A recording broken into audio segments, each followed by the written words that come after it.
Bonjour à tous. Après des mois de télétravail et d'enseignement à distance, c'est maintenant mon tour d'utiliser la technologie pour entrer en contact avec vous. Je suis Isabelle Godbout, directrice générale, et c'est ici dans mon bureau aujourd'hui que je m'adresse à vous. Je cherchais un moyen de vous livrer un message et le moyen le plus efficace, le plus simple que j'ai trouvé, c'est cette capsule vidéo qui me permet de vous rejoindre où vous travaillez, peu importe le lieu dans le centre de service. On est déjà rendu à la fin de l'année scolaire. Une année dont on va se souvenir longtemps, pour toutes sortes de raisons. Premièrement, je ne peux pas passer sous silence la pandémie. Comme vous, comme tout le monde, je souhaite une seule chose, c'est de voir enfin la lumière au bout du tunnel, de retrouver une vie normale. Deuxièmement, comme partout au Québec, on est devenu un centre de service scolaire. Toute notre gouvernance a été changée. On a mis en place notre premier conseil d'administration. Je salue au passage la présidente, Mme Mélanie Boulay, ainsi que les membres administrateurs de notre conseil. Après des débuts un peu tumultueux, ces hommes, ces femmes qui ont choisi de s'engager avec nous pour l'éducation se sont bien appropriés leur rôle. Pour ça, je les en félicite. Troisièmement, du côté administratif, vous le savez peut-être, on a vécu quelques tempêtes. Des tempêtes qui nous ont secoués, qui nous ont amenés à réfléchir. Mais c'est ça une tempête. Autant c'est difficile pendant qu'on est dedans, autant ça peut devenir une opportunité de voir des leviers positifs pour l'avenir. Donc, on a vécu des difficultés, certaines plus intenses que d'autres, je dois l'admettre. Mais j'ai souhaité rapidement de ne pas me perdre et j'ai souhaité qu'on revienne à ce qui est le plus essentiel pour nous. Pourquoi on se lève le matin? Pour nos élèves, pour leur persévérance, pour leur réussite. Dans ce sens-là, le conseil d'administration a adopté cet automne l'idée de mettre en place un audit de gestion.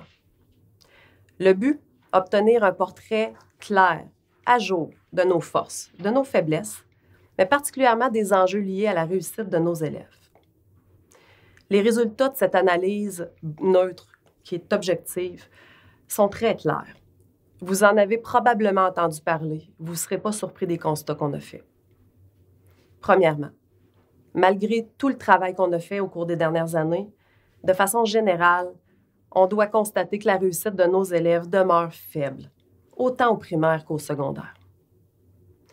Deuxièmement, je vous parlais de tempête tantôt. L'audit de gestion a confirmé que certaines de nos préoccupations étaient davantage tournées vers les dynamiques internes plutôt que vers l'amélioration de la réussite des élèves.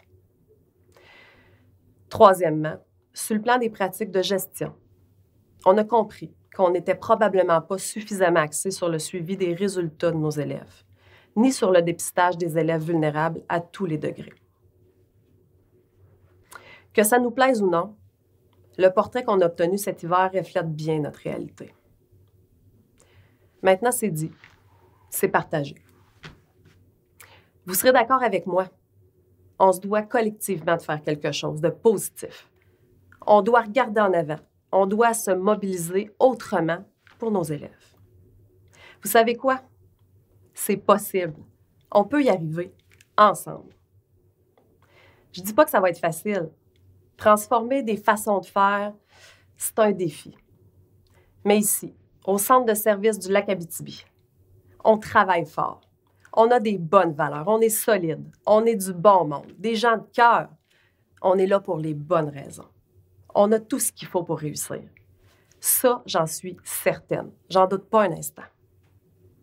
Nos élèves méritent qu'on travaille mieux, ensemble, pas plus fort, juste autrement. Peu importe l'emploi que vous avez, peu importe ce que vous faites au centre de service, chacun joue un rôle important. Chacun a la responsabilité de mettre l'épaule à la roue. C'est la première condition pour réussir. Ça peut paraître simple, mais il faut tout le monde ensemble regarder dans la même direction, avoir les mêmes objectifs.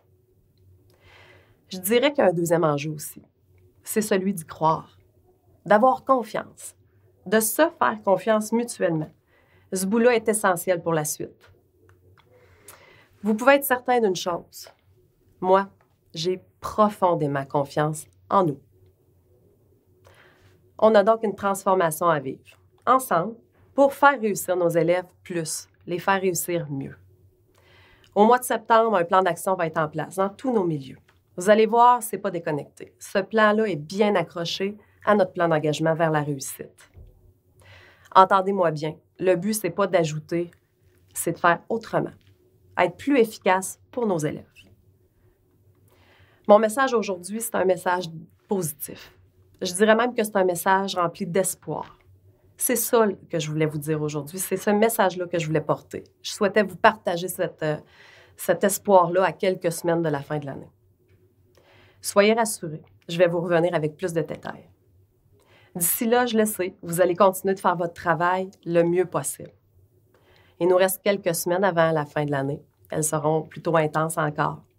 Et les vacances d'été vont être bien méritées. Mais d'ici là, sachez que moi, je suis fière de notre communauté. Je suis fière de nous. Je suis fière de notre centre de service, de ce qu'on fait. Il n'y a rien de parfait. Mais nos valeurs, elles, sont solides. Notre volonté fait en sorte que je me sens positive face à notre avenir.